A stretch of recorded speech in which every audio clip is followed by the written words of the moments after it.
A doutora Luciana Grillo, delegada tributária regional aqui na cidade de Bauru, vem para participar aqui comigo nesse Balanço Geral, para trazer informações. Ela é engenheira civil pela Unesp e auditora fiscal já tem um bom tempo, desde 1998. Isso mesmo, Rodrigo. Faz sair fumaça do computador se pedir para ele. O ChatGPT é capaz de pedir uma empresa uma ajuda, que tenha viu? vários produtos diferentes e as tributações são também distintas. Não, de fato, nós temos um sistema tributário, em especial o sistema de tributação sobre o consumo, extremamente complexo e que muda com uma celeridade muito grande. É capaz de você pedir ajuda para a inteligência artificial e no meio da informação ela fala, opa, peraí, mudou a legislação e ela tem que refazer as colocações dela ali. Então, realmente é algo muito difícil com que nós, que somos operadores desse direito, lidamos todos os dias e também contadores e principalmente as empresas que são as mais impactadas por esse nível de complexidade. A gente chama carinhosamente de manicômio tributário. Doutora Luciana, é um manicômio tributário, né? O brasileiro entende porque está inserido no sistema. Quando a gente tenta explicar isso para outros países, essas incidências que são várias e diferentes. Para o consumidor é mas se eu compro e vendo, é totalmente complicado. Sim. A inteligência artificial, ela já está participando de alguma atividade, por exemplo, na fiscalização, sim, no policiamento do recolhimento dos tributos? Sim, ainda essa semana eu estive em São Paulo participando de uma reunião de delegados e foi apresentado todo um módulo onde a inteligência artificial vem sendo utilizada para facilitar as ferramentas de prospecção de informações. O Brasil, até por essa questão de complexidade, o Brasil avançou muito na questão de documentos fiscais. Nós temos praticamente a íntegra dos documentos fiscais hoje no Brasil são eletrônicos. E isso é mais do que você ter um documento em papel digitalizado. Você ter um documento eletrônico significa que você pode pensar ali as informações necessárias e efetuar cruzamento desses dados para obter informações e indicadores de eventuais fraudes fiscais. Então, nesse ambiente digitalizado, que no Brasil, como eu disse, é muito avançado, mais até do que em países europeus, do que no próprios Estados Unidos, então você sim tem ferramentas hoje que utilizam fundamentos de inteligência artificial para efetuar esses cruzamentos e nortear o trabalho da fiscalização. Paralelo ao crescimento tecnológico, nós precisamos ter essa evolução humana, a formação de profissionais para essa área. Como o teu trabalho tem visto de formação dos profissionais? Então, dentro da Secretaria da Fazenda, existe o fomento, a formação... Há algum paralelo da Secretaria da Fazenda com as instituições de ensino? Olha, para você ter uma ideia, nos últimos concursos, tudo bem que faz algum tempo que não tem concurso para auditor na Secretaria da Fazenda, já faz 10 anos agora. Mas o fato é que nos últimos concursos você já segregou uma parcela de auditores especialistas em TI para ingressar nos quadros da Secretaria da Fazenda. Então é interessante porque esse profissional, ele chega do mercado com o conhecimento técnico e ele vai aprender a receita do bolo dentro da Secretaria da Fazenda para poder aplicar esse conhecimento técnico às necessidades que nós temos enquanto administração tributária.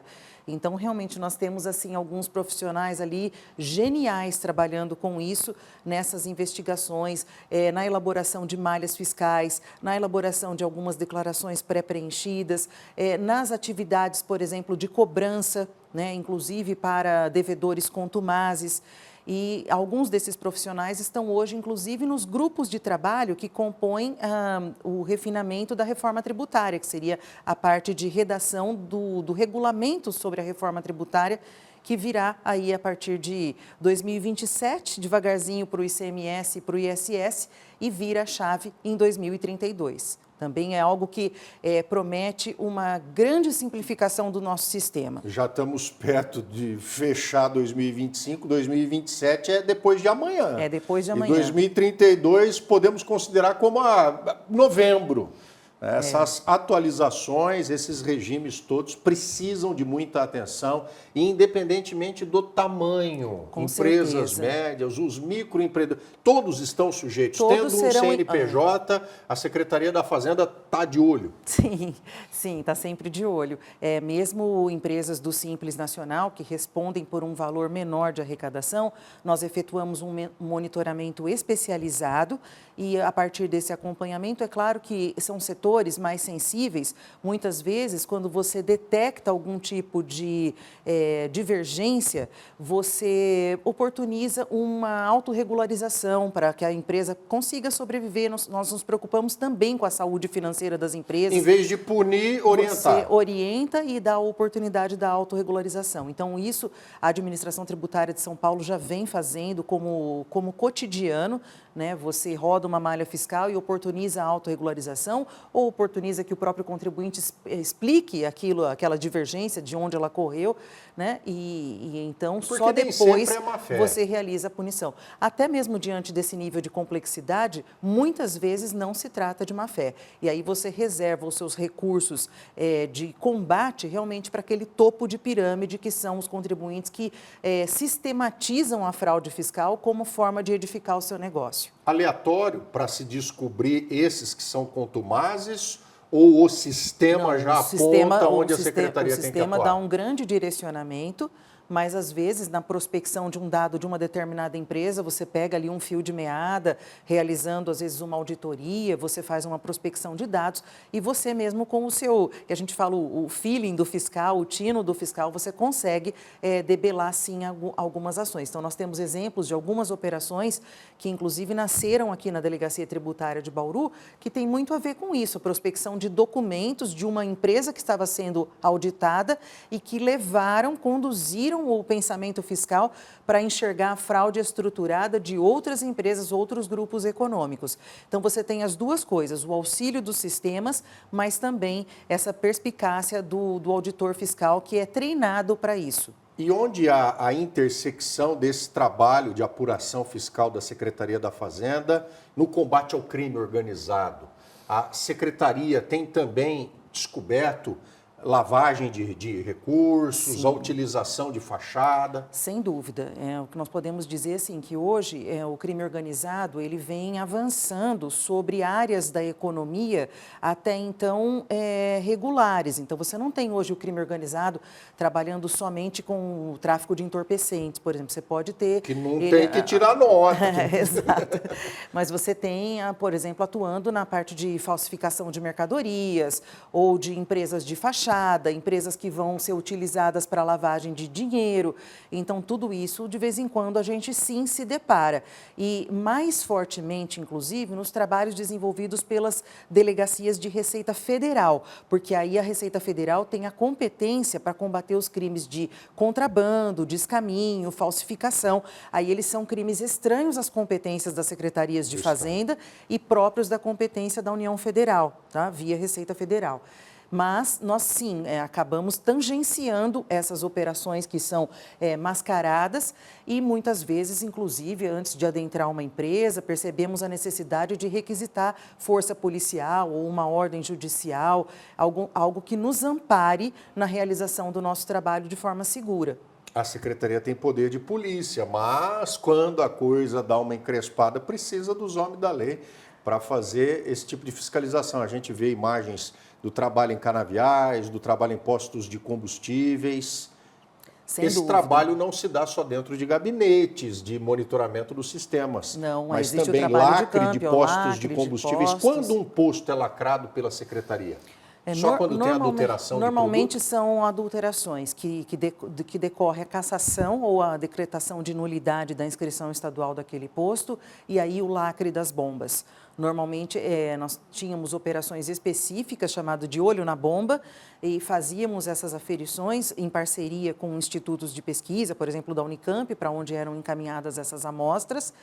E então, a partir de uma inconsistência dessas amostras, nós efetuávamos a lacração das bombas. E quem percebe qualquer tipo de jaguané tem o papel fundamental de colaborar para esse trabalho de investigação e, se identificada a corrupção, punição. a Delegacia Regional Tributária da Fazenda, que tem a doutora Luciana Grillo aqui trabalhando. Região de Bauru compreende quantas cidades? 56 municípios. Nós temos aí uma arrecadação anual, né, da delegacia em torno de 5 bilhões de reais. Ela não é tão expressiva se você Isso tomar... que estava sendo sonegado? Não. 5 bilhões de arrecadação Certo. anual. Ela não é tão expressiva se você considerar que o estado de São Paulo todo arrecada 275 bilhões. Mas o fato é que a nossa delegacia ela tem uma natureza mais de comércio e serviços e ela não é tão industrializada. Então, mas ainda que essa arrecadação seja aí na faixa de 5 bilhões anuais, ele equivale, por exemplo, à arrecadação anual de um estado como o Acre. Né? Então, não é algo... Só a nossa região? Só a nossa região, 56 municípios. E São Paulo, como um todo, responde por 1/3 de todo o ICMS arrecadado no Brasil.